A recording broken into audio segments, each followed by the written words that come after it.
मैं किशनगंज के अवाम का भी शुक्रिया अदा करूंगा कि जिन्होंने MIM पार्टी के हक में अपना वोट दिया और जो हमारी कमजोरियां हैं हम कोशिश करेंगे उसको दूर करने के लिए।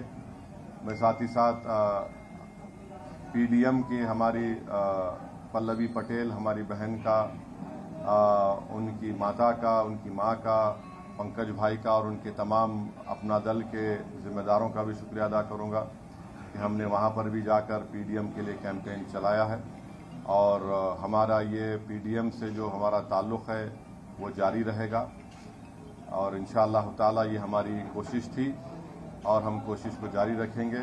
मैं तेलंगाना की आवाम का भी शुक्रिया अदा करता हूं कि हमने उनसे अपील की थी कि जहां तक हो सके BJP की कामयाबी को रोकें। उन तमाम हजरात का मैं तहे दिल से शुक्रगुजार हूं कि जिन्होंने खामोशी से इस मुहिम को चलाया, जिन्होंने आगे बढ़कर ये कोशिश की कि BJP के बढ़ते हुए ख़त्मों को तेलंगाना में या उनकी कामयाबी को रोका जा सके। मैं उनका भी शुक्रिया अदा करता हूं। अब दूसरी बात यह है कि मुल्क की आवाम ने एक फ़ैसला दिया है। अब ये बात तो वाज़ेह हो चुकी है कि BJP को अभी काउंटिंग चल रही है, ऐसा लगता है कि उनके पास मैजिक नंबर नहीं आएगा जो 272 का नंबर है।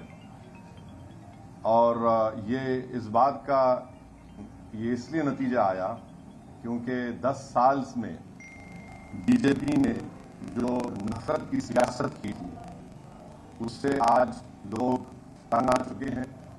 BJP ने जो बड़े बड़े ख्वाब दिखाए थे और वो तमाम के तमाम वो ख्वाब झूठे थे, तो नौजवान इस बात को महसूस कर लिया कि BJP बेरोजगारी उनका मुकद्दर बना चुकी है। किसान परेशान था, दलित और ख़ास तौर से जो लोग संविधान को चाहने वाले हैं वो इस बात को महसूस कर चुके थे कि मोदी ने जो 400 पार की बात की वो सिर्फ बाबा साहब अम्बेडकर के संविधान को ख़त्म करने के लिए की है।